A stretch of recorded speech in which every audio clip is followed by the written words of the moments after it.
Welcome to Cruise News, your daily update on everything happening at sea. Visit cruisenews.io to see today's stories and sign up for email alerts. Today's episode mixes missed port frustration, smoother future embarkations, and a sweet new onboard experience. We're basically looking at three major stories today. Right. We have some unexpected itinerary changes up in St. John's due to whether a massive $175 million infrastructure expansion that is currently underway at Port Canaveral, and some really detailed culinary announcements for the upcoming MSC World Asia. Yeah, it's a pretty packed update today. And, it covers a lot of ground from immediate operational challenges to, well, long-term industry growth. Absolutely. So let's start with those itinerary adjustments up in St. John's, Newfoundland, and Labrador. On Tuesday, July 14th, two specific ships had their planned arrivals canceled. That was Princess Cruises Crown Princess and Oceania Cruises Oceania Vista. Right. And, the official reason provided by the city is what makes this a really interesting situation to unpack.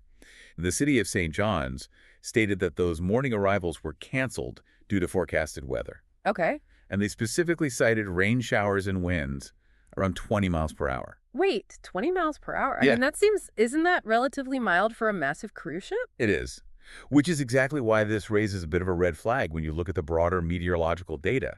While the city pointed to those conditions, the government of Canada actually had no severe weather alerts in effect for that area at the time. Wow, really? Yeah, there was no cyclone, no hurricane, no major storm system identified anywhere in the Atlantic. So if the weather wasn't actually a severe maritime threat, can you clarify what the immediate impact was on the passengers? Like, why skip the port entirely? Well, the immediate impact was that roughly 4,300 lower berth guests experienced unexpected sea days instead of their scheduled 8 a.m. port visits. And the reason comes down to the port's actual infrastructure. You see, St. John's has no dedicated cruise terminal building. So when passengers disembark there, they are stepping directly off the ship and right onto the downtown waterfront. Oh, I see. So you are essentially asking thousands of people to walk right into the rain on a downtown sidewalk. Exactly. There is no shelter. And with 4,300 people, the logistics of managing that crowd in the elements without a terminal building is what likely drove the cancellation. It's a passenger experience issue on the ground. That makes a lot of sense. So just to be clear, neither ship substituted another port, right? No, they didn't. Both of them just continued at sea. But the impact on the guests varies drastically depending on the specific ship and itinerary they were on. Right, because the Crown Princess, which has 3,090 lower berths, is currently in the middle of a massive 114-night world cruise. Yeah, that's a huge voyage. I mean, it began all the way back on May 6 in Auckland. The entire itinerary spans 48 destinations across 31 countries and 6 continents. So missing one stop is a pretty minor blip for them. Exactly. After skipping St. John's, the Crown Princess just sailed on to its next scheduled call in Corner Brook, Newfoundland on July 16th. But the Oceania Vista is a completely different story. Right. The Vista has 1,200 lower berths, and it was operating a 14-night New York to Reykjavik voyage, having just departed on July 9. Right. And if you're on a 14-night cruise, missing a port is a much bigger chunk of your vacation. They just had to keep heading across the Atlantic to their next scheduled call in Grendarfjordur, Iceland on July 18th. So looking ahead, hopefully St. John's has better luck with their upcoming scheduled calls. Yeah, their next scheduled call is Holland America Line Zuiderdam on August 18th. And then they have a busy lineup to close out the month. Holland America's Volendam, Azamara Journey, Lindblad Expeditions National Geographic Explorer, and Celebrity Cruises Celebrity Silhouette. Well, moving from a port of call facing weather disruptions to a major home port investing heavily in its permanent infrastructure, let's look at Port Canaveral. Right, this is a massive shift in scale. It really is. Port Canaveral is currently advancing nearly $175 million in infrastructure work. And this is all part of their broader $1 billion Port Canaveral Advantage 5-year program. And to understand why they're spending that much, you just have to look at their passenger volumes. In fiscal 2025, Port Canaveral recorded 8,602,047 passenger movements. Wow, over 8.6 million. Yeah, and that is a 13% increase from the 7,592,535 they saw in fiscal 2024. With those numbers, they have officially reclaimed the ranking of the world's busiest cruise port from Port Miami. That is incredible. And to handle that volume, they're putting a lot of this money into Terminal 5. Exactly. They're doing a $78 million expansion of Cruise Terminal 5. Yeah. This project is being led by Ivy's Construction and BEA Architects. They are taking the facility from 90,000 square feet all the way up to 170,000 square feet. Almost doubling it. Yep, and it's designed to accommodate modern ships carrying up to 5,600 passengers. Port Canaveral CEO, Captain John Murray, explicitly noted that they simply needed a larger facility to handle these larger vessels. Okay, but I have to ask for some clarification here. How do you manage the logistics of expanding a terminal to that degree while it remains fully operational? It is incredibly tough. Right. William Crow, who is their VP of Engineering and Construction, called it a highly complex project. I can imagine. Yeah, the crews literally have to mobilize and demobilize all their equipment around the ship calls. Before a ship arrives, they clean the work areas, move the machinery, and set up temporary conditions to let thousands of passengers through safely. Then they tear it down and start building again. That sounds exhausting. It is. And on top of the physical expansion, they are also adding facial recognition technology to hit their goal of minimizing the time it takes to get from a vehicle to the vessel. They are targeting a completion date for this of December 2026. Okay, but it's not just the terminal building. They also have the Cruise Terminal 6 East Garage project. Right. And this is a $93 million 13-story parking structure.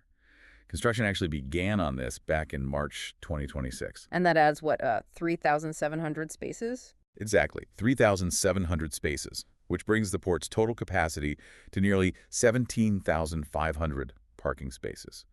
And this garage has some very specific features for cruise guests. Like the 8 extra-large luggage elevators. Yep, plus two-lane vehicle ramps to handle all the traffic, and a pedestrian bridge that connects directly to Terminal 5. They're targeting an autumn 2026 completion for the garage. Which is so necessary because Captain Murray stated that over 80% of their guests arrived by car. Yeah, and he acknowledged that State Road 528 traffic challenges remain a real issue because of that volume. It's a huge operation. And the economic numbers reflect that, too. They've got 2,000 local jobs tied to this, over 85,000 contractor hours logged, and $4 million spent in premium and overtime pay. Right, the construction market is very tight right now. Yeah, and with the port currently handling 18 home-ported ships across 7 different brands, they really have no choice but to push through and make these upgrades. Well, shifting our focus from the physical terminals on land to the new physical spaces being constructed on board a future vessel, let's talk about the MSC World Asia. This is a really exciting ship. It's an LNG-powered vessel scheduled to enter service in the Mediterranean on December 4th, 2026. And it'll be doing 7-night Western Mediterranean itineraries, right? Yep, calling it Marseille, Barcelona, Genoa, Civitavecchia, Messina, and Valletta. But the big news today is about the onboard culinary additions. Yes, specifically the Venchi venue. This is a massive announcement. They are building a 300-square-meter chocolate boutique, cafe, and gelateria. Which is huge for a cruise ship. It's located in the Deck 6 Galleria district and will seat more than 60 guests. This is actually the first Venchi store on an MSC World Class ship, and it will be their largest shipboard venue to date. And the offerings sound incredible. They plainly listed packaged chocolates, espresso gelato, including extra dark chocolate, and gianduja hazelnut. Don't forget the morning croissants and crepes. Oh, right. And then evening chocolate-based cocktails. But the coolest part has to be the chocolate lab, right? Oh, absolutely. Guests will be able to use digital tools to design their own custom chocolate bars. You can choose ingredients like Piedmont hazelnut and Venchi chocolate caviar. Wow. Now, they didn't disclose the financial terms of this partnership, but it's clearly a major investment. I have to ask about that limited edition gelato flavor rollout they mentioned in the release. Can you break that down? Sure. So they are launching a flavor called Crunchy Waves. It's bourbon vanilla gelato, hazelnut biscuit, salted toffee, and it has this really striking blee spirulina layer. Which is inspired by the Bacio di Dama, right? Exactly. And the rollout strategy is very specific. They are offering it from August 4th through August 31, but only in select land stores across the U.S., UK, France, and Italy. Out of Vinci's 175-plus global stores? Right. And they'll also serve it on the existing MSC Seaside class ships during August before it permanently arrives on the MSC World Asia in December. That is a great way to build hype. But beyond the gelato, we also got details on a new Pan-Asian dining venue for the ship. Yes, Stefan Francini, the Senior Director of Food and Beverage Product, detailed this new three-part Pan-Asian concept. It includes a specialty restaurant, a bar, and an on-the-go counter. And the menu items they listed sound amazing.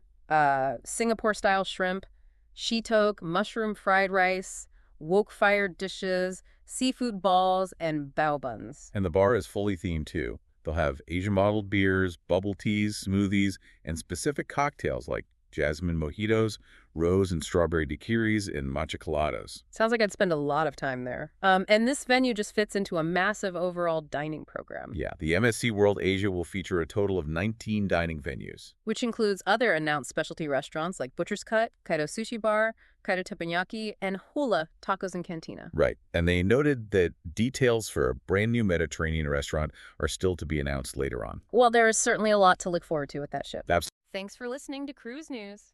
Visit cruisenews.io to catch up on the latest updates and sign up for free email alerts.